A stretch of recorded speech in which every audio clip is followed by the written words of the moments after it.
நீ எதுக்கு தாழ்ந்தவன்? எதுல தாழ்ந்தவன்? உயர்ந்தவன் எவனடா? எவன்?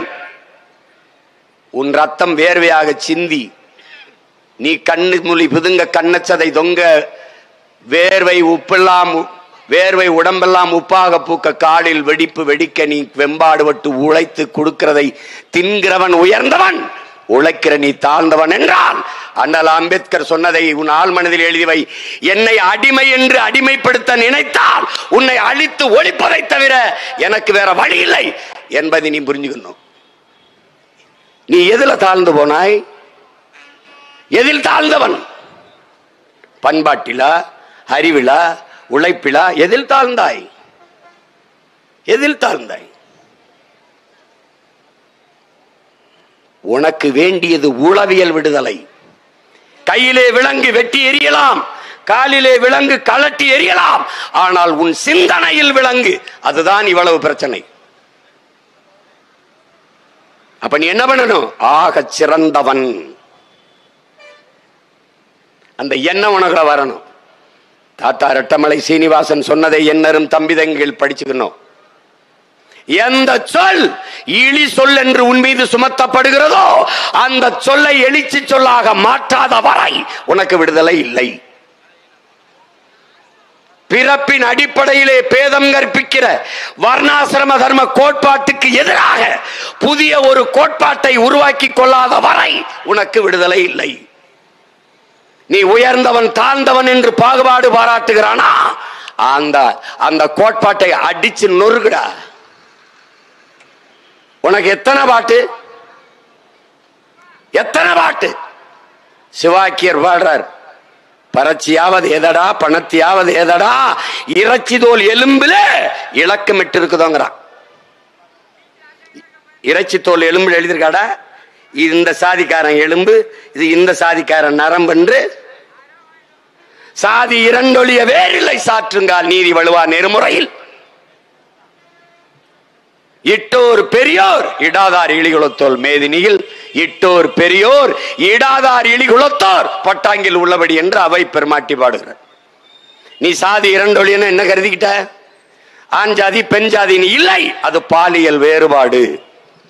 அவ சொல்ற சாதி தன்னிடத்தில் இருக்கிற செல்வங்களை பிறருக்கு கொடுப்பவன் உயர்ந்தவன், கொடுக்காது தனக்கு தனக்கு என்று பதுக்கி ஒதுக்குபவன் இழி சாதி தாழ்ந்த சாதி. இதான் அவ சொல்ற உயர் சாதி தாழ் சாதி. நீ கத்துக்கணும். உன்னுடைய மறை உலகம் மானுடனின் வேதம் சொல்கிறார். திருக்குறள் பிறப்பு ஒக்கும் எல்லா உயிருக்கும் சொல்லுது. பகுத்துண்டு பல் உயிர்கள் ஓம்புக. இதை தாண்டி ஒரு பொது உடைமை தத்துவம் ஒன்றும் கிடையாது, ஒன்றும் கிடையாது. கடவுள் வரி சமய வரி கண்ணன் நிகர் தமிழுக்கு நோய் நோய் நோயே இடை வந்த சாதி எனும் இடர் ஒளிந்தால் ஆள்வது நம் தாய் தாய் தாயே. புரட்சி பாவலன் நம் தாத்தா பாரதிதாசன். தமிழுக்கு அமுதென்று பேர், அந்த தமிழ் இன்பத் தமிழ் எங்கள் உயிருக்கு நேர் என்று பாடிய புரட்சி பாவலன். எங்கள் வாழ்வும் எங்கள் வளமும் மங்காத தமிழ் என்று சங்கே முழங்கு என்று முழங்கிய புரட்சி பாவலன் பாவேந்தன் பாரதிதாசன். தமிழை தன் உயிர் என்று பாடியவன். சாதி ஒழித்தல் ஒன்று, நல்ல தமிழ் வளர்த்தல் மற்றொன்று என்றுதான் பாடினான். முதலில் தமிழ் வளர்த்தல் ஒன்று, சாதி ஒழித்தல் மற்றொன்று என்று பாடலை. ஏன் ஏன் சாதி ஒழித்தல் ஒன்று, நல்ல தமிழ் வளர்த்தல் மற்றொன்று, அப்படிதான் பண்ண.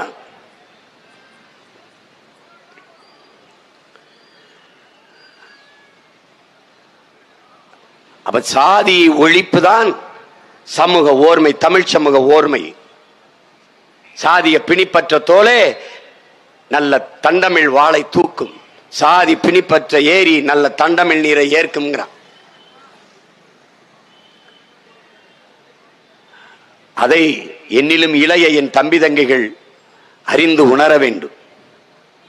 இந்த தலைமுறை தமிழ் சமூக பிள்ளைகளாவது இந்த அழுக்கு சிந்தனையிலிருந்து வெளியேற வேண்டும். எண்ணற்ற பெருமக்கள் வாடிட்டான், எண்ணற்ற பெருமக்கள். சாதி இரண்டொழிய அவை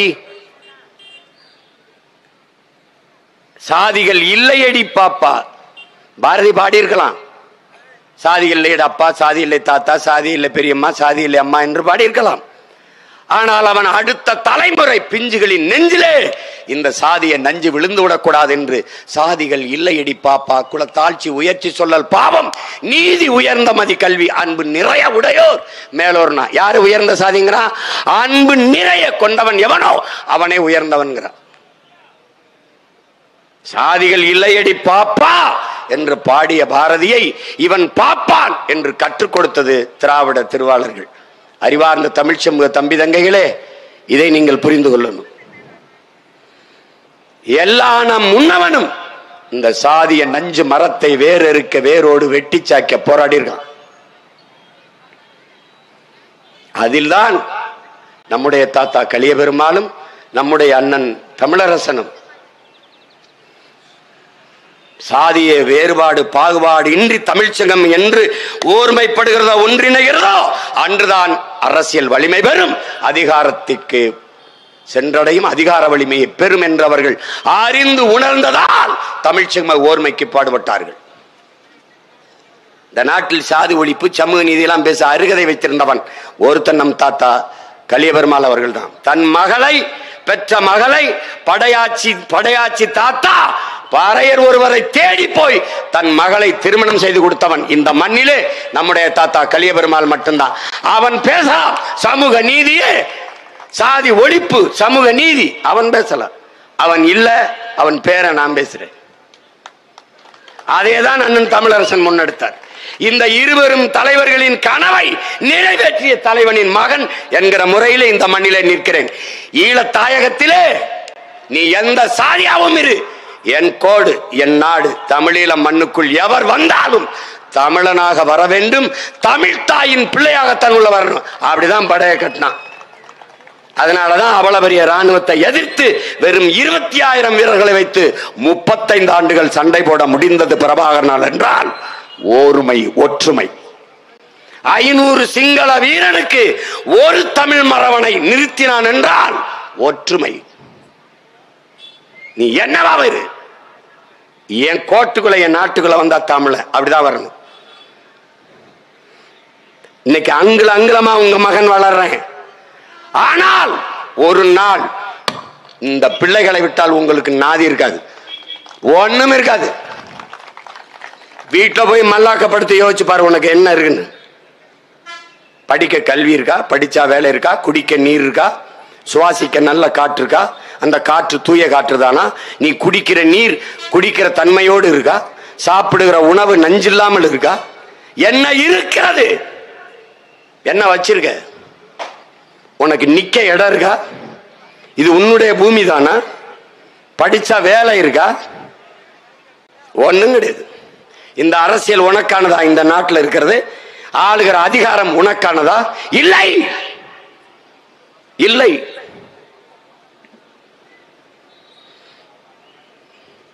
இது உன் மொழியை காக்குமா, உன் மொழியை மீக்குமா? தமிழகத்தின் தமிழ் தெரு, இங்க இருக்கிற வணிக நிறுவனங்களின் பெயர் பலகை ஒரு தடவை படி, ஏதாவது தமிழ் இருக்கா பாரு. வெதுப்பகம் இருக்கிற இடத்துல பேக்கரி இருக்கு, இனிப்பகம் இருக்கிற இடத்துல ஸ்வீட்ஸ் இருக்கு, பாத்துக்க. எழுத்து எதுல இருக்கு? தமிழ்ல இருக்கு. உச்சரிப்பு எதுல இருக்கு? ஆங்கிலத்தில் இருக்கு. இதுக்கு பேர் என்ன? தமிங்கிலம், தங்கிலீஷ். நீ ஒரு புது மொழியை உருவாக்கி உன் முகத்தை நீயே கற்களால் அடித்து அடித்து அடித்து சிதைத்துக் கொண்டிருக்கிறாய். என் உடன் பிறந்தவனே, சீமான் முகம் சிதைந்து செத்தால் அவன் பிணத்தை அடையாளம் காட்ட முடியாது. அதுபோல உன் மொழி சிதைந்து அழிந்தால் உன் இனத்தை அடையாளம் காட்ட முடியாது என்கிற வரலாற்று உண்மையை நீ கற்றுக்கொள். நீ இவ்வளவு காலமாக சாதி மதங்களாக பிளந்து பிரிந்து நின்றாய். நீ சாதித்த ஒன்றை சொல். இறங்கி இப்படியே நான் வீட்டுக்கு செல்கிறேன், ஒன்றை சொல். இப்படி நின்று இதை சாதிச்சோம் சொல்லு,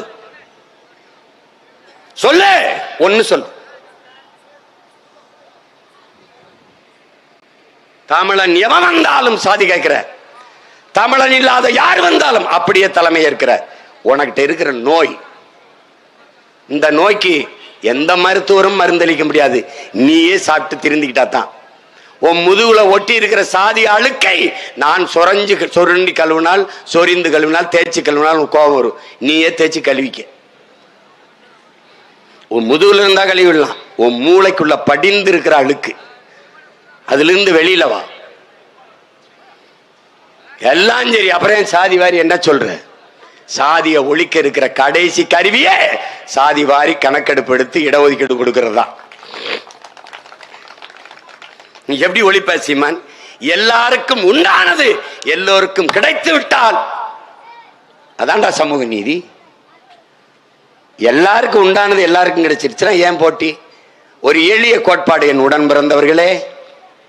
நாம கேட்பது, 5 பேர் இந்த வீட்டிலே இருக்கிறார்கள், 5 பேருக்கான சாப்பாடு அனுப்பிடு. 50 பேர் அந்த வீட்டிலே இருக்கிறார்கள், 50 பேருக்கான சாப்பாடை அனுப்பிவிடு. இப்ப போட்டி இல்லை, பொறாமை இல்லை. ஆனால் 50 பேர் இருக்கிற வீட்டிற்கு 5 சாப்பாடை அனுப்புவதும், 5 பேர் இருக்கிற வீட்டிற்கு 50 சாப்பாட்டை அனுப்புவதும் சமூக நீதி அல்ல, சமூக அநீதி. இதனால்தான் பிரச்சனை. ஒரு குடும்ப அட்டைக்கு 10 கிலோ அரிசி. இந்த குடும்ப அட்டையை ஒரு அப்பத்தா வைத்திருக்கிறாள். அவள் வீட்டில் ஒருத்தி தான் இருக்கிறாள். அவளுக்கு 10 கிலோ அரிசி. பக்கத்து வீட்டிலே 10 பேர் இருக்கிறார்கள். அப்பா, அம்மா, அண்ணன், தங்கை, இப்படி 10 பேர் இருக்கிறார்கள். 10 பேர் இருக்கிற அந்த குடும்ப அட்டைக்கும் 10 கிலோ அரிசி தான். இது நியாயமான பங்கீடா, சம பகிர்வா? இதுதான் நம்முடைய கேள்வி. அதுதானே சமூக நீதினு என்ன நினைக்கிற? இங்க பேசிய தம்பிகள் எல்லாம் என் கருத்தை தான் வலியுறுத்தி பேசினார்கள். நீ எண்ணி கொடு, எடுத்து கொடுக்காதே. நீ அளந்து கொடு, அள்ளி கொடுக்காதே. இதுதான் எங்கள் கோட்பாடு. இதான் எங்க கோட்பாடு. இந்த நாட்டில் இடஒதுக்கீடு நாங்க தான் பெற்றுக் கொடுத்தோம், நாங்க தான் கற்றுக் கொடுத்தோம், அள்ளி கொடுத்தோம், கிள்ளி கொடுத்தோம், ஒன்னும் புடுங்கல. இதை சாதித்த ஒரே ஒரு மகன் நம்முடைய ஐயா ஆனமுத்தவர்கள் என்பதை அறிவார்ந்த தமிழ் சமூக தம்பிதங்கைகள் ஒற்றை மகனின் தொடர் போராட்டத்தின் வெற்றிதான் இன்று நீனும் நானும் பெற்றிருக்கிற இடப்பகிர்வு. இட ஒதுக்கீடு என்கிற வார்த்தையை ஒழிக்கணும்.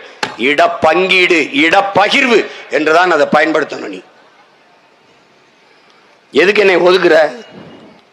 இட ஒதுக்கீடு எதுக்கு ஒதுக்குற? பங்கீடு செய், பங்கீடு செய். எப்படி பங்கீடு? திராவிட கட்சிகளுக்கு சொல்லிக் கொடுக்க போறியா? எப்படி பங்கீடு? தேர்தல் நேரத்தில் வாக்கு பறிக்க வரும்போது ஓட்டுக்கு எப்படி எண்ணி காசு கொடுக்குற? வாங்க வாங்க, நல்லா இருக்கீங்களா? அம்மா நல்லா இருக்கீங்களா? பெரியமா எத்தனை நம்ம வீட்டில்? 5 பேரா? 5 ஓட்டு இல்லையா? சரி, 5 ஓட்டு 500 500 500 2500 கொடுத்துருப்பா. இதுக்கு என்னது? பங்கீடு. ஓட்டுக்கு கொடுக்குற பங்கீட்டை நாட்டுக்கு ஒரு தடவை கொடுங்கிறோம். எப்படி என்றது? ஓட்டை எப்படி இந்த தெருவில் எத்தனை ஓட்டு ஓட்டுன்னு எண்ணி இப்படி காசு கொடுக்க தெரியுதோ அப்படி எங்களை குடிவாரி எண்ணு. படையாச்சி எவ்வளவு, பறையர் எவ்வளவு, முதலியார் எவ்வளவு, செட்டியார் எவ்வளவு, நாடார் எவ்வளவு, கோணார் எவ்வளவு, உடையார் எவ்வளவு, கவுண்டர் எவ்வளவு எண்ணு. குயவர் எவ்வளவு, குறவர் எவ்வளவு, ஒட்டர் எவ்வளவு எண்ணு. போயர் எவ்வளவு, முடி திருத்துகிற மருத்துவர் குலம் எவ்வளவு, துணி வெளுக்கிற வண்ணார் குலம் எவ்வளவு, என்னடா எண்ணி கொடு. எங்க ஐயா 10.5 கேட்கிறாரா? கொடுக்காத. என்ன இல்லைங்க 10.5க்கு மேல வருதுங்க, 15 கொடு. இல்ல 10.5 இல்லைங்க, அதுக்கு குறைவா வருது, 8 தான் வருது, கொடு. எங்க ஐயா எதிர்த்தா என்னை வந்து கேள். பல முறை எங்களுடைய போற்றுதற்குரிய பெருந்தகை மருத்துவர் ஐயா ராமதாஸ் அவர்கள் என்ன சாதிவாரி கணக்கெடு கணக்கெடு என்கிறார். நீ நம்ம கொடை வள்ளலுக்கு பிறந்த கோமகன் மாதிரி இருந்தா நீ எடுத்துக்க. என்ன கூறுகட்டி வைக்கிறன்னு கத்தரிக்காயா வெண்டைக்காயாடாது? என்னுடைய உரிமை. இந்த நிலம் என்னது? இந்த அரசியல், இந்த அதிகாரம் என்னது? நான் உனக்கு 3 விழுக்காடு கொடுத்தேன், 10 விழுக்காடு கொடு, 5 விழுக்காடு கொடுக்கிறேன். இதையெல்லாம் கொடுக்க நீ யார்? நீ இருக்கிற நாற்காலி நாங்கள் கொடுத்த இடம் என்பதை நீ முதல்ல மறந்து. அந்த இடமே நாங்கள் உனக்கு கொடுத்த ஒதுக்கீடு. இதுல கவனமா செய்யணும். இடஒதுக்கீடுனா எண்ணி கொடு. தேவரா? தேவருங்கிறது சாதி அடையாளம் இல்லை, அது ஒரு பட்டம். வாண்டையார் போல, இஸ்லாமியர்கள்லாம் ஜனாப் என்று அழைப்பது போல, அமைச்சர்கள்லாம் மாண்புமிகு என்று அழைப்பது போல, அது போல அது பட்டம், ஒரு பட்டம்.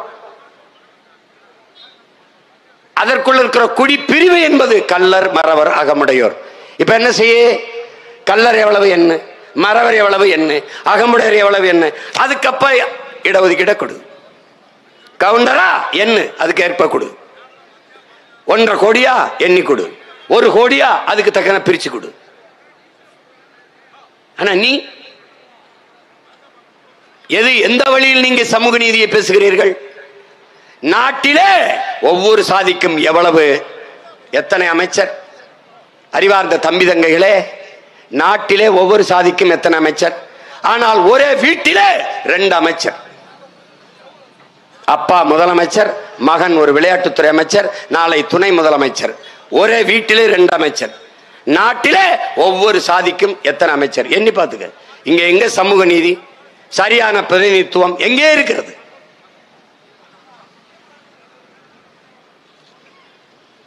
எங்க இருக்கு?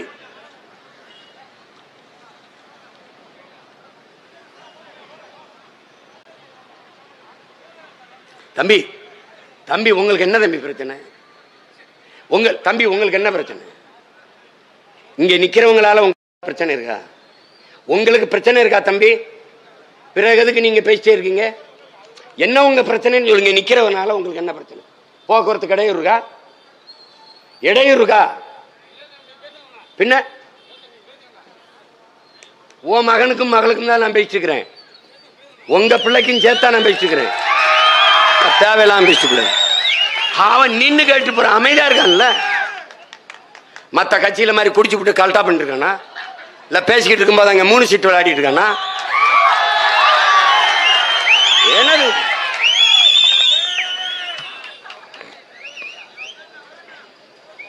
இன்னுமா நாங்க பேசுறதெல்லாம் எங்களுக்காக. எனக்கும் பின்னாடி வருகிற என் தலைமுறைக்காக நாங்க கத்திக்கிட்டு இருக்கோம். எங்கள் முன்னவர்கள் கத்தினார்கள், ஒன்னும் பயனடைஞ்ச மாதிரி இல்ல, நாங்களும் கத்துறோம். இங்க எல்லாருக்கும் தான். அப்ப எது சரியான சமூக நீதியாக இருக்க முடியும்? அப்ப சாதிவாரி கணக்கெடுப்பு எடுத்து சமூக நீதி உரிய இடப்பகிர்வை கொடுத்து விட்டால் சாதி ஒளிந்து விடுமா என்றால் ஒளிந்து விடும். தம்பி, நத்தைக்கு எதுக்கு கூடு தேவைப்படுகிறது? எதற்கு தேவைப்படுகிறது? கூடு இல்லை என்றால் எல்லாம் தொட்டு தொட்டு பிடிச்சு பிடிச்சு கொண்டு விடுக. அப்ப ஆபத்து வரும்போது படக்கென்று ஒரு கூட்டுக்குள் மறைகிற தேவை வருது. புழுக்கு எதுக்கு கொடுக்க முளைக்குது? அதை பிடிச்சு பிடிச்சு நசுக்கி கொண்டு வருவ. அப்ப அது தன்னை தற்காக்க ஒரு கொடுக்கு தேவைப்படுது. இது போலதான் இங்கே சாதி அமைப்புகள், சாதிய கூட்டங்கள், குழுக்கள் உருவாக காரணம். நாம சாதியா ஒன்னா இருந்தா தான் ஏதாவது கேட்டு பெற முடியுங்கிற நிலையை உருவாக்கி வைத்திருக்கிறீர்கள். அப்படி இல்ல, என் முன்னாடி உட்கார்ந்துருக்க எல்லாருக்கும் கல்வி, கல்விக்கேற்ற வேலை, வேலைக்கேற்ற சம்பளம், அதை கொண்டு வாழ்கிற பெருமை மிக்க வாழ்வு வந்துட்டால் எவனும் சாதியை பற்றி சிந்திக்கவோ அதுக்காக போராடவோ பெருமை பேசவோ நேரம் இருக்காது. அவனுக்கு உண்டானது கிடைச்சிருச்சுன்னா நான் என் வயிறு நிறைஞ்சிருச்சுன்னா எதுக்கு ஊடாமட்டு சொத்தை படிக்க போறேன்? எதுக்கு பறிக்க போறேன்? எனக்கு வேண்டியது கிடைச்சா அடுத்தவன்ட்ட எதுக்கு எடுக்க போறேன்? எதுக்கு திருட போறேன்? ஏன்? தானாக போட்டி பொறாமை எல்லாம் பொசுங்கி போகும். எல்லோருக்கும் சம வாய்ப்பு வர வேண்டும் என்றால் குடிவாரி கணக்கெடுத்து எண்ணி கொடுக்க வேண்டும் என்பதுதான். இல்லைன்னா என் தம்பி துறை சொன்ன மாதிரி ஒரு குத்து மதிப்பா கணக்கு. ஐயா எம்ஜிஆர் அவர்கள் இருக்கும்போது சாதி வாரி எங்கள் எவ்வளவு சாதி அப்படின்னு சாதிய தலைவர்களை கேட்கும்போது நாங்க 1.5 கோடி, நாங்க 1 கோடி, நாங்க 80 லட்சம், நாங்க 90 லட்சம், கணக்கு பார்த்தா அன்றைக்கு 25 கோடி வருது. சும்மா வாய்க்கணக்கு அல்லாத, வாய்க்கணக்கு மனக்கணக்கு போடக்கூடாது. என்னன்னு எண்ணி கொடுக்கணும். அதுதான் சரியான சமூக நீதி. அதற்காகத்தான் சாதி வாரி கணக்கெடுங்கள், அது வாரி பிரிச்சு கொடுங்கள்,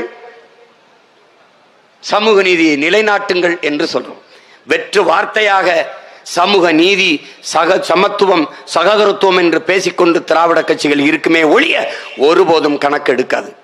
காரணம், திராவிட கட்சிகள் எடுத்தால் அவர்கள் தமிழர் அல்லாதவர்கள் எவ்வளவு பேர் தமிழனுடைய இடத்தை அனுபவித்துக் கொண்டிருந்தார்கள் என்று தெரிய வந்துவிடும். அதான் அங்க இருக்கிற பிரச்சனை. அதனால எடுக்க மாட்டார்கள். இன்னைக்கு நேத்தா நாம சிறு பிள்ளையா இருக்கிற காலத்தில் சட்டநாதன் பரிந்துரைத்த அந்த காலத்தில் இருந்து இவர்கள் எடுக்கல. எந்த திராவிட கட்சி? ஐயா கருணாநிதி எடுத்தாரா? ஐயா எம்ஜிஆர் எடுத்தாரா? அம்மையார் ஜெயலலிதா எடுத்தாரா? எடுக்க மாட்டார்கள். இப்ப யார் அதிகாரத்திற்கு வந்தால் இது எடுக்கப்படும், உரிய எண்ணிக்கையில் உரிமை கொடுக்கப்படும். பிரபாகரன் பிள்ளைகள் என்னைக்கின்ற இந்த மண்ணில் தமிழ் தேசிய குடியரசை கட்டி எழுப்புகிறார்களோ அன்னைக்கு இது சாத்தியப்படும். என்னது இது? ஒரு பெரிய வேலையா? எண்ணி கொடுக்கிறது அதெல்லாம் எப்படிங்க? இது மத்திய அரசு எடுக்கணும் அப்படின்னு அறிவார்ந்த தமிழ் சமூக தம்பிதங்களிடத்திலே, என் அன்பு பெற்றோரிடத்திலே ஒரு கேள்வியை உங்கள் மகன் வைக்கிறேன். 3% இடஒதுக்கீடு அருந்ததிய மக்களுக்கு கொடுத்தது யார்? மாநில அரசு. 3.5% விழுக்காடு இடஒதுக்கீடு இஸ்லாமிய பெருமக்களுக்கு கொடுத்தது யார்? மாநில அரசு. 10.5 விழுக்காடு படையாட்சிக்கு கொடுத்தது யார்? ஐயா எடப்பாடி பழனிசாமி, மாநில அரசு. இந்த விழுக்காட்டு அடிப்படையில் இடஒதுக்கீடை கொடுக்கிற உரிமை, அதற்கான அதிகாரம் மாநில அரசிற்கு இருக்கிற போது சாதிவாரி கணக்கெடுப்பு எடுத்து கொடுக்கிற அதிகாரம் மாநில அரசிற்கு இருக்கா இல்லையா? இதுதான் கேள்வி. இல்லை என்றால் அந்த உரிமையை போராடி பெறாமல் என்ன புடுங்கிக் கொண்டிருந்தாய் என்ற கேள்விக்கு என்ன பதில்? நீ மாநில உரிமை பேசினாய், மத்திய அரசு கணக்கெடுக்க வேண்டும் என்கிறாய். மாநில தன்னாட்சி மத்தியில் கூட்டாட்சி, இந்த முழக்கத்தை வைத்தது யார்? உறவுக்கு கை கொடுப்போம், உரிமைக்கு குரல் கொடுப்போம், இதை பேசியவர்கள் யார்? யார்? ஏன் இந்த உரிமைக்கு பேசல? பாரதிய ஜனதா இடஒதுக்கீட்டுக்கு எதிரான கோட்பாட்டை கொண்டது என்று தெரிந்தும் நீ எடு. இஸ்லாமிய சிறைக்கதிகள் விடுதலைக்கு எதிரானது RSS பிஜேபி அதன் அதிகாரம் என்று தெரிந்தும் ஆளுநர் கையெழுத்திட வேண்டும். அவர் போட மாட்டார். தெரிந்தும் முன்னகர்த்தி அவர் மேல சாட்டி சாட்டி தப்பிப்பதை அறிவார்ந்த தமிழ் சமூக தம்பிதங்குகள் எப்படி ஏற்கிறீர்கள்?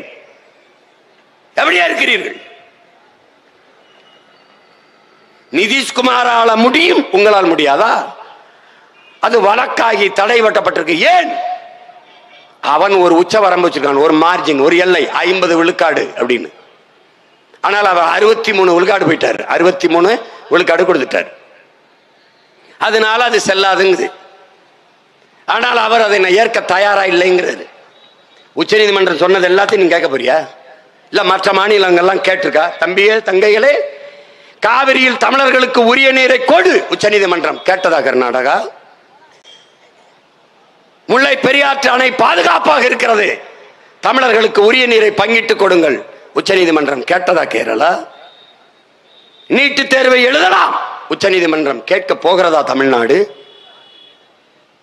கேட்கறதுக்கு பதில் யார்கிட்ட இருக்கு? இந்த கேள்விகள் உங்களுக்குள் எழுதால் நீங்கள் என் உடன் பிறந்தவர்கள். இல்லை என்றால் நான் ஒன்னும் சொல்ல முடியாது. என்னைக்கு இந்த கேள்வி உனக்குள் எழுதோ அன்னைக்கு என்னிடத்தில் வா. உனக்காக உன் அண்ணன், உன் உடன் பிறந்த உன் தம்பி, உன் பிள்ளை காத்திருப்பேன். நீ என்னைக்கு கோவப்பட்டிருக்க? ஏன் இந்த கேள்விகள் உனக்குள்ள வரல? இப்ப விட்டுற போறியா? தமிழ்நாடு அப்படி இல்ல. 69 விழுக்காடு மண்டல் கமிஷன், மண்டல் என்கிற ஒருவரின் தலைமையிலே ஒரு குழு அமைக்கப்பட்டு இந்த உரிமை பெறப்பட்டிருக்கின்றால் தமிழ் மண்ணில் பிறந்த பெருமகன் நம்முடைய ஐயா ஆனமுத்து என்ற ஒற்றை மகனின் உழைப்பு என்பதை அறிவார்ந்த தமிழ் சமூக தம்பிதங்கள் புரிந்து கொள்ளணும். எல்லாம் சொந்தம் கொண்டாடுவான். ஆனமுத்துக்காக பேச இன்று யாரும் இல்லாமல் இருக்கலாம்.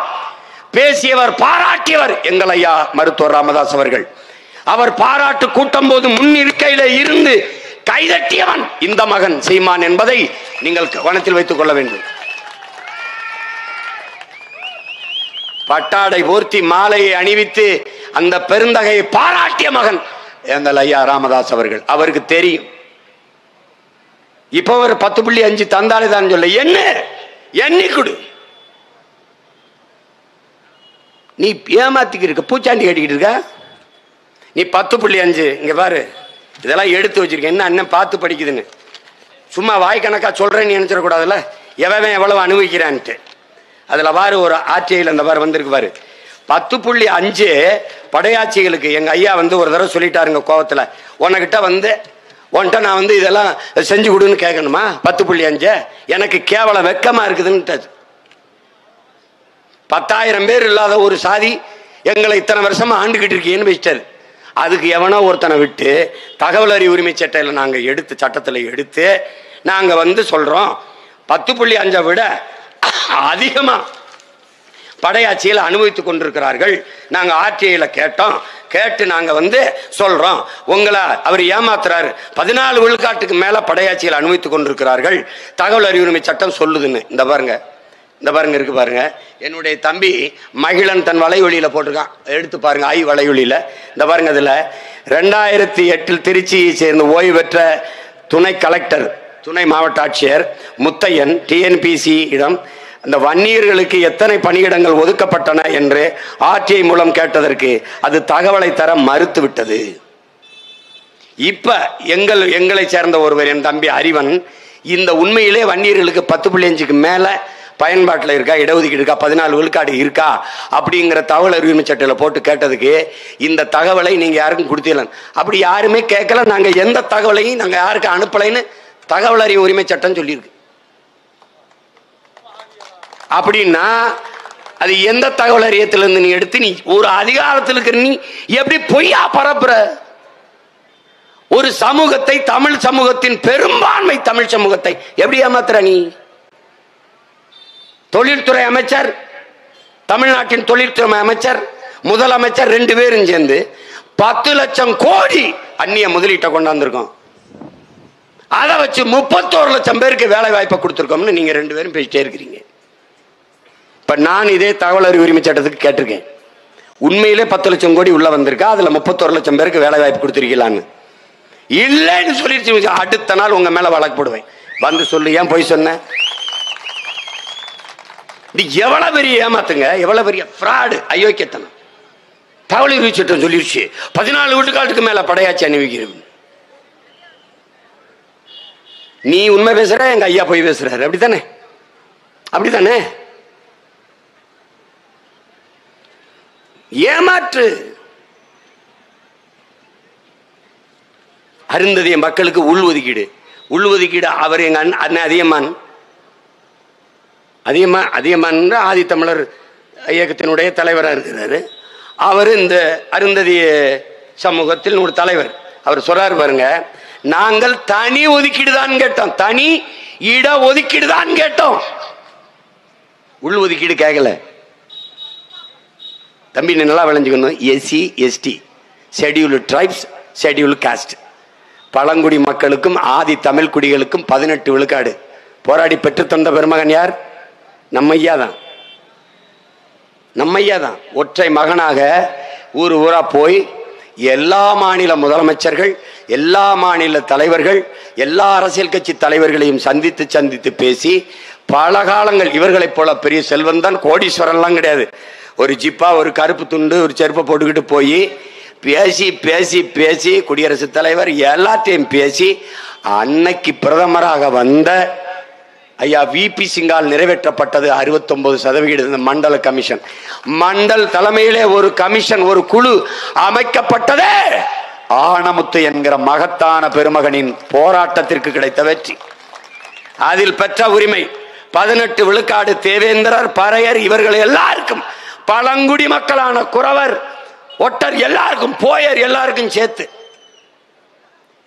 இந்த 18 விழுக்காட்டிலே 3 விழுக்காடு அருந்ததியர் சமூகத்திற்கு எடுத்து கொடுத்தவர் ஐயா கருணாநிதி. அவர்கள் கேட்டது தனி இட ஒதுக்கீடு, நீங்கள் கொடுத்தது எங்களுக்குள் இருந்து உள் ஒதுக்கீடு. தம்பி தங்கைகளே, நானே நெளிஞ்ச தட்டில் 5-6 பருக்கைகளை போட்டு சாப்பிட்டு கொண்டிருக்கிறேன். எனக்கே இது பத்தலை. இதுல 2 எடுத்து இன்னொருத்தனுக்கு கொடுத்து விடுவது எந்த வழியில் நியாயம்?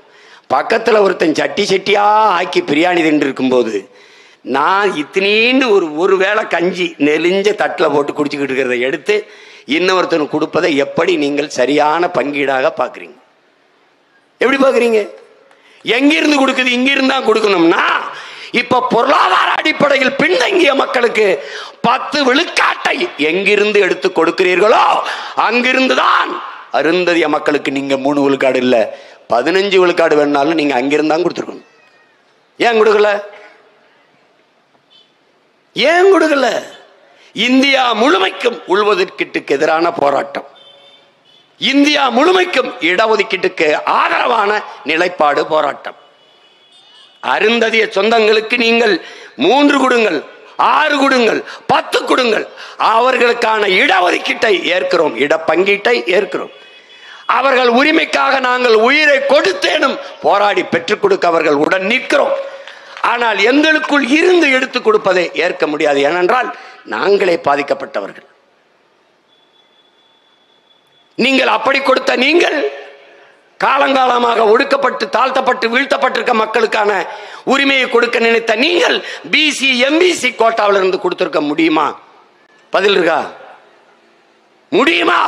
இந்த நாட்டில் ஏற்படுகிற கலவரத்தை கட்டுப்படுத்தியிருக்க முடியுமா? கொடுத்திருந்தால் நீங்கள் மறுபடி ஆட்சி அதிகாரத்திற்கு வந்திருக்க முடியுமா? தாழ்த்தப்பட்டவன், ஒடுக்கப்பட்டவன், அரசியல் வலிமையற்றவன், அதிகார வலிமையற்றவன், தனக்கென்று பேச குரலற்றவன் என்பதனாலேயே படக்கென்று எழுத்து கொடுத்து விட்டீர்கள். என்ன என்ன மனச்சான்று உள்ளவர்கள் சிந்தித்து பாருங்கள். இட ஒதுக்கீடு தான் அண்ணனே சொல்லியிருக்காரு. இந்த பாருங்க, இட ஒதுக்கீடு தான் நாங்கள் கேட்டோம். ஆனால் ஐயா கருணாநிதி தான் உள்ஒதுக்கீடு கொடுத்தார்.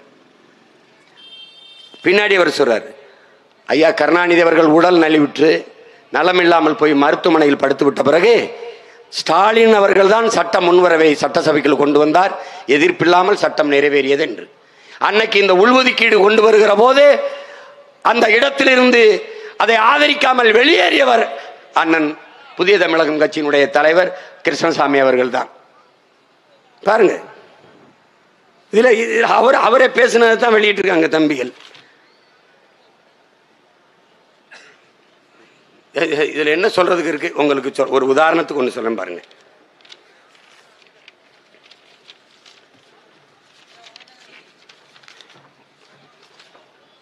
அது ஒண்ணுதான் இப்ப குறையா இருக்கு. வணக்கங்கிறார். இங்க பாருங்க, இந்த பாருங்க, யூனிவர்சிட்டி ஆஃப் மெட்ராஸ் சென்னை, அதுல வாய்ப்பு பாருங்க, 2010 92 வாய்ப்பு ப்ரொஃபஸருக்கு.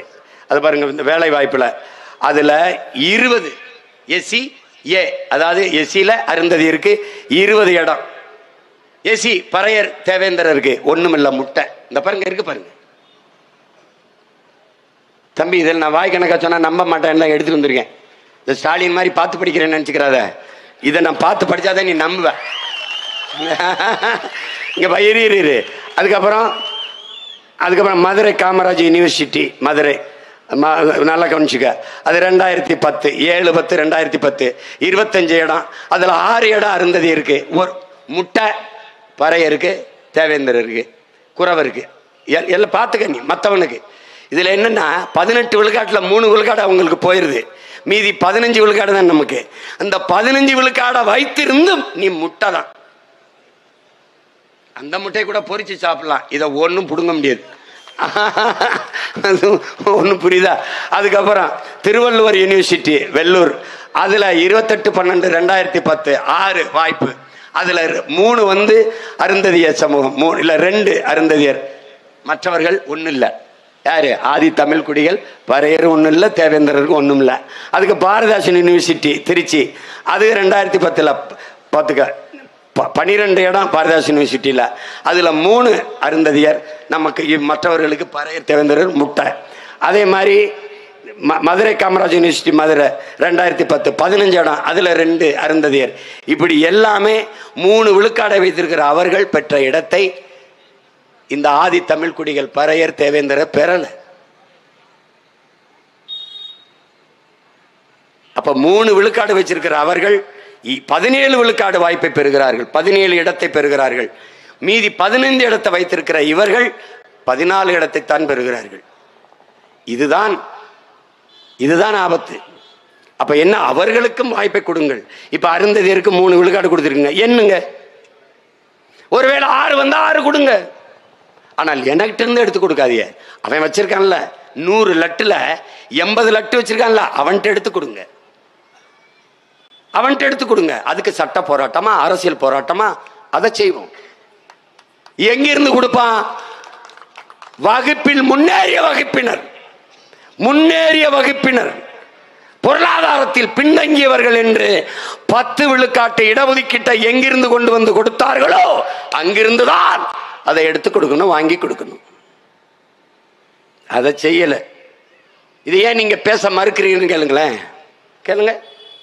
ஓட்டு போயிரும். ஓட்டை வாங்குவது எதற்கு? உரிமையை பாதுகாக்க. உரிமையை பறி கொடுத்து விட்டு ஓட்டை வாங்கி என்ன செய்ய போற? நீ ஓட்டுக்கானவனா இல்லை இந்த நாட்டுக்கானவனா, நாட்டு மக்களின் நலனுக்கானவனா என்பதை அறிவார்ந்த தமிழ் சமூக தம்பி தங்கைகள் என்னரும் சொந்தங்கள் சிந்திச்சு பார்க்கணும். வெறும் ஓட்டை குறி வச்சு நிற்கிறது. அண்ணா அதிகமானே சொல்றாரு, மேற்கு மாவட்டங்களில் எல்லாம் அருந்ததிய மக்களின் வாக்குகள் அதிமுகவுக்காக இருந்தது. அசைக்க முடியாத அதிமுகவின் வாக்காக இருந்தது. மொத்த பேரும் எம்ஜிஆருக்கு தான் போடுவான். ஏன்? அவர் மதுரை வீரனாக நடித்தார். எல்லா வீட்டு சுவத்திலும் நான் பெருந்துறையிலே அண்ணன் வைகோ அவர்கள் கட்சியிலே நான், எங்க அப்பா மணிவண்ணன், என் அருமை சகோதரன் செல்வ பாரதி எல்லாம் இருந்தபோது நாங்கள் அங்கே சுப்பிரமணியன் என்கிற ஒரு விவசாயிக்கு சீட்டு கொடுத்திருந்தார் அண்ணன் வைகோ அவர்கள். அவருக்காக நாங்கள் வாக்கு சேகரிக்க சென்ற போது பெருந்துறையிலே அருந்ததிய மக்கள் வாழ்கிற தெருக்களிலே வீடுகளில் எல்லாம் எம்ஜிஆர் படத்தை வைத்து தெய்வம் போல வணங்கி கொண்டிருந்தார்கள். காரணம், மதுரை வீரகன் தன் சமூகம் சார்ந்த ஒருவனின் கதாபாத்திரத்தில் இவர் நடித்ததால் அவரை கொண்டாடினார்கள். அதனால் அந்த மக்கள் தங்களின் தெய்வம் என்று போற்றி எல்லா வாக்குகளையும் அதிமுகவுக்கு செலுத்தி வந்தார்கள். இப்போது அந்த வாக்கு திமுகவுக்கு திரும்பி இருக்கிறது. காரணம் இந்த உள்ஒதுக்கீடு தான். நான் சொல்லல, அண்ணன் அதிகமானவர்கள் சொல்லியிருக்காங்க. அந்த தாளில் இருக்கு. அதுக்கு மேல பார்த்து படிச்சா எனக்கு அசிங்கம்னு வச்சுட்டேன். நான் படிச்சுட்டதுனால சொல்றேன். இப்ப நானா பேசுறேன்னு தெரிஞ்சுப்பீங்கன்னா, அது தாள் வச்சிருந்துதாங்க பேசுறாரு, ஆதாரத்தோட தாங்க பேசுறாரு. இப்ப நாளையிலிருந்து என்ன தெரியுமில்ல, நம்ம பக்கம் இருக்கிற நியாயம் உண்மையெல்லாம் பேசுறது இல்ல, சங்கி. அது பெரியார் ஐயாவே சொல்றாரு, நல்லதை சொல்ல வந்தீங்கன்னா நீ நாத்திகம்பா, இல்லைன்னா நக்சலைட்டும்பா. அது மாதிரி நீ எந்த நல்லதை சொன்னாலும் சங்கி. நாம சங்கி, அவன் லுங்கிலினா அங்கி. இது ரெண்டுல ஏதோ ஒண்ணு. திமுகவை நீ எதிர்த்திட்டீங்கன்னா சங்கி தான். நாம சங்கி 100 ரூபா காசுக்கு அவங்கள தொங்கி, யாருக்கு 100 ரூபா காசுக்கு அவங்கள தொங்கி, ஐயோ என்ன பத்த அம்மா, இனிமேலாம் உங்களுக்கு ஒரு கஷ்டம் இல்லை. ரொம்ப கஷ்டம்னா 100 ரூபா வந்துடும். இது ஒரு கொடுமை. நீங்கள் என்னிலும் இளைய என் தம்பி தங்கைகள், இருபுறம் இருக்கிற சிறுவர்கள் ஒன்று தெரிஞ்சுக்கணும். இட ஒதுக்கீடுங்கிற முறை ஏன் வந்தது? இது திடீர்னு ஒன்று வரல. இந்த பொருளாதாரத்தில் பின்தங்கியவர்களுக்கும் கொடுக்க வேண்டும் என்ற கோட்பாடு இருக்குல்ல, என்ற கருத்தியல் இருக்குல்ல, அப்பவே இருந்தது. அப்ப யார் இருந்தா? அண்ணல் அம்பேத்கர் இருந்தார். யாரோட பிரதிநிதியாக இருந்தால்? இங்கே கூடியிருக்கிற எல்லோருடைய குரலாக ஒற்றை மகன் இருந்தான், புரட்சியாளர் அண்ணல் அம்பேத்கர் அவர்கள். அறிவார்ந்த தமிழ் சமூக மக்கள், நேர் அவர்கள் அமைச்சரவையிலே பல தர்க்கம் நடக்கிறது. ஒடுக்கப்பட்ட, பிற்படுத்தப்பட்ட, தாழ்த்தி வைக்கப்பட்ட குடிகளின் சார்பாக ஒற்றை மகன் முழங்கினார். இந்த இடஒதுக்கீடு என்கிற கோட்பாடு ஏழை பணக்காரன் என்ற நிலையிலிருந்து வரவில்லை. உங்கள் முன்னால் நிற்கிற மகன் சீமான் இந்த தெருவில் நடக்கக்கூடாது என்பது நான் ஏழை என்பதற்காக அல்ல. இந்த குளத்தில் குளிக்கக்கூடாது என்று தடை இருந்தது நான் ஏழை என்பதற்காக அல்ல. இந்த கோயிலுக்குள் நான் நுழையக்கூடாது என்று இருந்தது நான் ஏழை என்பதற்காக அல்ல. எங்க அப்பத்தா முளையை வெளியே தொங்க போட வேண்டும் என்று இருந்தது நான் ஏழை என்பதற்காக இல்ல. முட்டிக்கு மேலே என் தாத்தனும் பாட்டனும் வேட்டியை கட்ட வேண்டும் என்ற நிலை இருந்தது நாங்கள் ஏழை என்பதற்காக அல்ல. தாழ்த்தப்பட்டவர்கள், தீண்டத்தகாதவர்கள் என்பதாலே கல்வி எனக்கு மறுக்கப்பட்டது ஏழை என்பதற்காக அல்ல. சாதி, இழிசாதி மகன், ஈன பிறவி, தீண்டத்தகாதவன் என்பதற்காக. இதனால் எதன் அடிப்படையில் கல்வி, வேலைவாய்ப்பு, அரசியல் அதிகாரம் மறுக்கப்பட்டதோ அதன் அடிப்படையிலே அது எங்களுக்கு வழங்கப்பட வேண்டும் என்பதற்காக கொண்டு வரப்பட்ட ஒன்றுதான் இட ஒதுக்கீடு என்பதை என்னிலும் என் இளைய தம்பி தங்கைகள் புரிஞ்சுக்கணும்.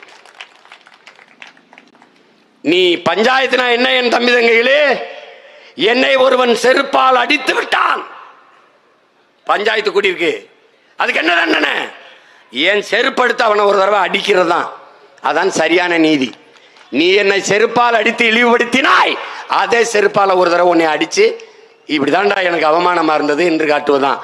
எதன் பொருட்டு எனக்கு இந்த உரிமையை பறித்தாயோ அதன் பொருட்டே நீ தரணுங்கிறதா. அதான்டா ரிசர்வேஷன் கோட்டா, அதான்டா இதை ஒடிக்குது.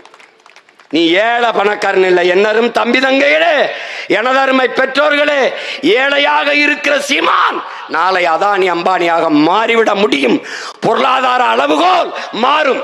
ஆனால் இந்தியாவின் முதல் பணக்காரனாக நான் வந்தாலும் நான் பறையன், நான் அருந்ததியன், நான் இளிமகன், நான் சாணான் என்பதில் மாற்றம் வராது. அதனால இதை ஒழிக்க துடிக்கிறோம். President of India Ramnath Kovind இந்திய நாட்டில் முதல் குடிமகனாக ஆன பிறகும் அவன் கோயிலுக்குள்ள போக முடியல. ஒரு மரத்து நிழல்ல கீழே குடும்பத்தோட இருந்து யாகம் வளர்த்து சாமியை கும்பிட்டு போயிட்டான்.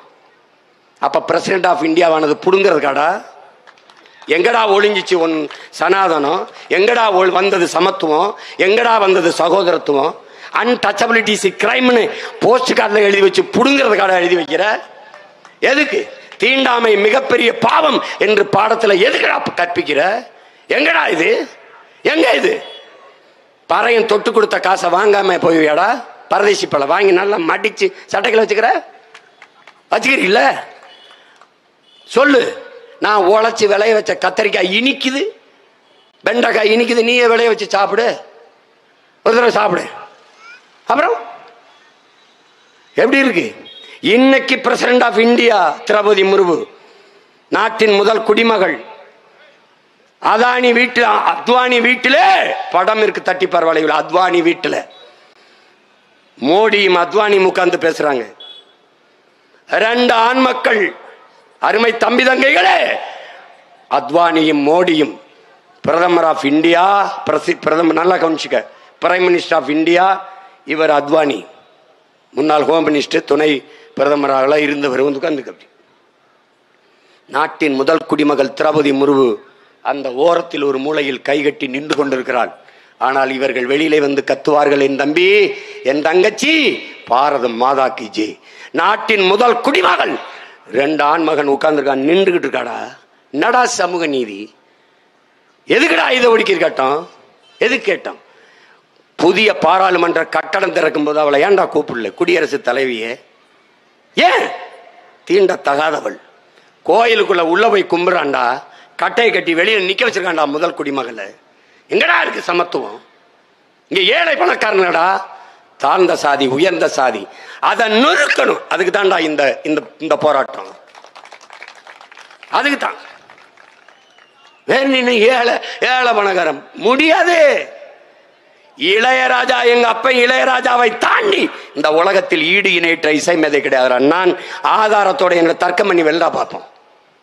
வெல்லா தளபதி என்கிற ஒரு படம், நீ வணிக படம் தானே, எடுத்து போடுற,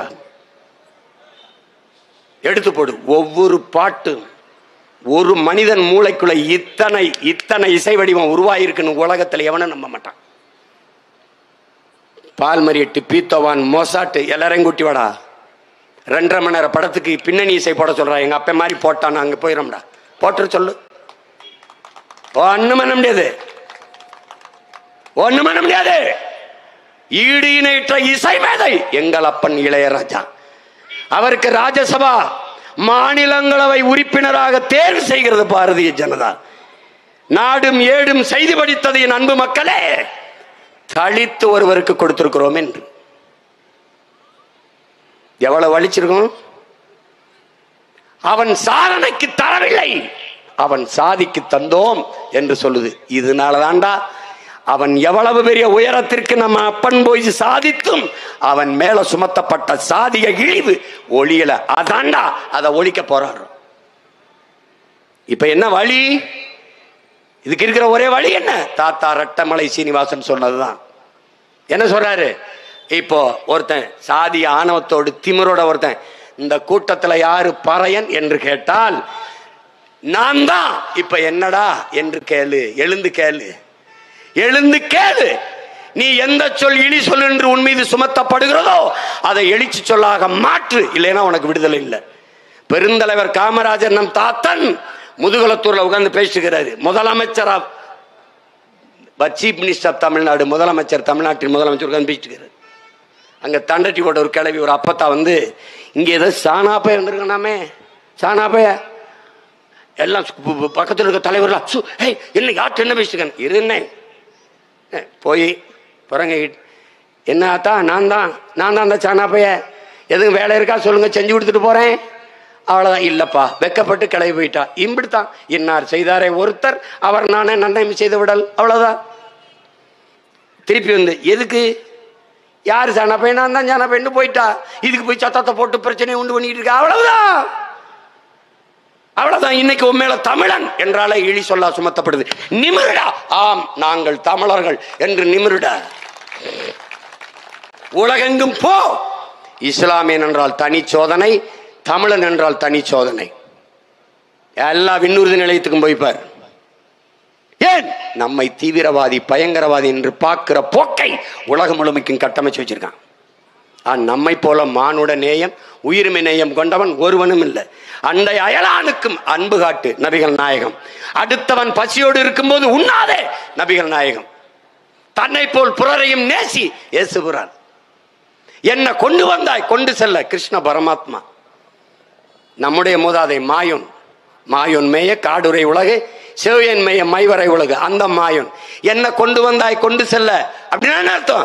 என்னடா கொண்டு வந்தா கொண்டு போன, அம்மனமா பிறந்தா அம்மனமா போறா, இடையில இருக்கிறது எல்லாருக்கும் கூடுறா. இதாண்டா கோட்பாடு.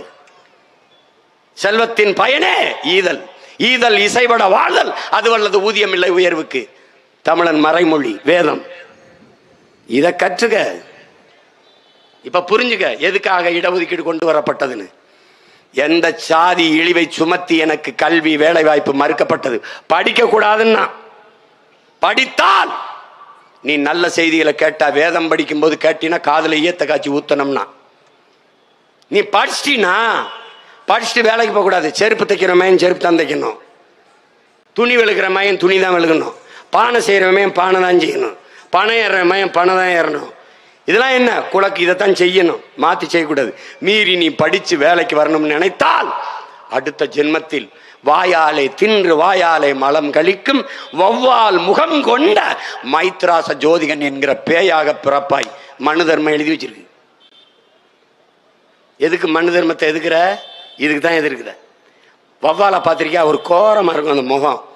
அந்த முகம் கொண்ட மைத்ராச ஜோதிகன் என்கிற பேயா பிறப்பாயின்னு. இப்ப நம்ம முன்னோர்கள் வராங்கடா, அது ஒருத்தர் இல்ல, Marx, Lenin, Engels, Ingersoll, Ambedkar, Buddhan, Phule எல்லாம் வரான். கிளம்பி பெரிய அறிஞர்லாம் வரான். ஏய் செத்த பிறகு நாயா போ பேயா போ, இப்ப படிச்சு மனுஷனா போனா. இதான்டா கதை.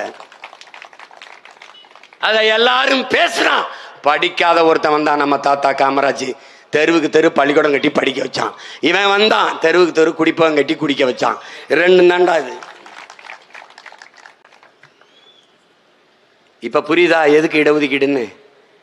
பொருளாதார அளவுகோல் மாறிவிடும், ஏழை பணக்காரன் ஆகிவிடலாம்.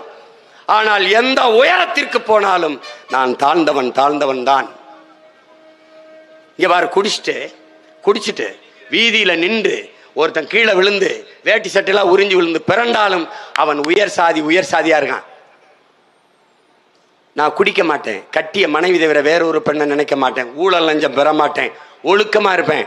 இதை தாண்டா அம்பேத்கர் சொல்றாரு. மனிதனின் செயல்பாடு பண்புகளில் இருந்து உயர்ந்தவன் தாழ்ந்தவன் பிரி, யார் சிறந்தவன் சிறப்பில்லாதவன் என்று பிரிங்கிறாரு. நான் கல்வி கற்றிருக்கிறேன், ஒழுக்கமானவன், உண்மை பேசுவேன், நேர்மையா இருப்பேன், பொய் பேச மாட்டேன், களவு செய்ய மாட்டேன், பிறர்மனை நோக்க மாட்டேன், ஊழல் லஞ்சம் செய்ய மாட்டேன், மது இருந்த மாட்டேன், மானுட குலம் ஒழுக்க விதிகளுக்கு வைத்திருக்கிறபடி நான் வாழ்றேன். அப்படின்னா இவன் யார்? இவன் தான்டா உயர்குடி பிறந்தோன், நற்குடி மகன், இவன் தான் உயர்ந்தவன். இது எல்லாம் செய்வேன். 10 பொண்டாட்டி கட்டுவேன், 5 பொண்டாட்டி வைப்பேன், வப்பாட்டி மயனுக்கலாம் பதவி கொடுப்பேன், கோடி கோடியா கொள்ளையடிப்பேன், ஊரை சுரண்டி கொழுப்பேன். இவன் தாண்டா அயோக்கிய பை இழிசாதி ஈன மகன். நீ இவனை கொண்டாடிட்டு அவனை தாழ்ந்தவங்கிற எப்படி இருக்கு? சாதியை கடந்து நீ சாதி பார்க்குற, நாங்கள் அதை விட்டுட்டு எதையாவது சாதிக்க பார்க்குறோம். இது ரெண்டு தான் இருக்கிற வேறுபாடு. நீ மதம்ங்கிற, அதை கடந்து நாங்கள் மனிதம்தான் புனிதம்ங்கிறோம். இதுதான் கோட்பாடு. அதனால தான் அண்ணன் என்ன சொன்னேன், சாதி பார்த்து பழக மாட்டோம், சாதி பார்ப்பவனோடு பழகவே மாட்டோம் என்று நான் சொன்னதற்கு காரணம் அதுதான். இப்பவும் சொல்றேன், மறுபடியும் தேர்தலில் நிற்பேன். இந்த செந்துறையில் வாழ்கிற மக்கள், அரியலூர் மாவட்ட மக்கள், ஜெயங்கொண்டத்தில் அல்லது குன்னத்தில் இல்லை இந்த பெரம்பலூரில் இருக்கிற மக்கள் மறுபடியும் இந்த பிள்ளைகளுக்கு சாதி பார்த்து போற்றாதீங்க. நாங்கள் தமிழர்கள், தமிழ்தாயின் பிள்ளைகள், உங்கள் மக்கள், உங்கள் பிள்ளைகள், உங்களுக்காக வந்திருக்கிறோம் என்ற உணர்வு, அந்த உறவு, அந்த சிந்தனை இருந்தால் எங்களுக்கு வாக்கு தாருங்கள். அப்ப சாதியே இல்லையா சீமான்? இருக்கிறது. எனக்கும் சாதி இருக்கு, உங்களுக்கும் சாதி இருக்கு. என்ன சாதி?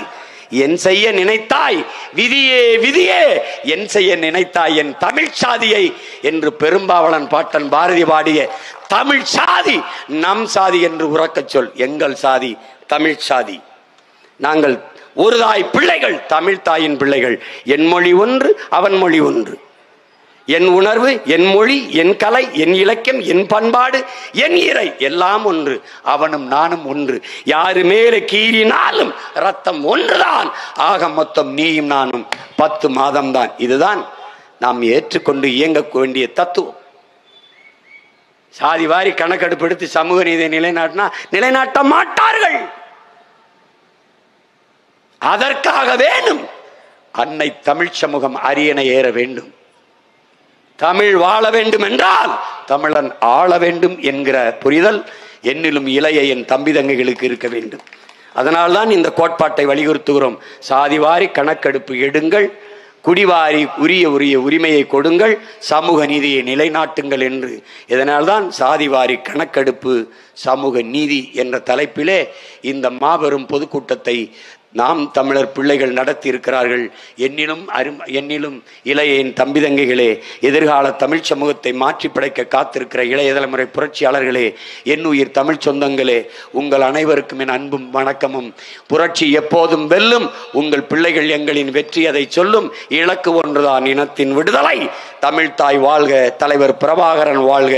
நாம் தமிழர்.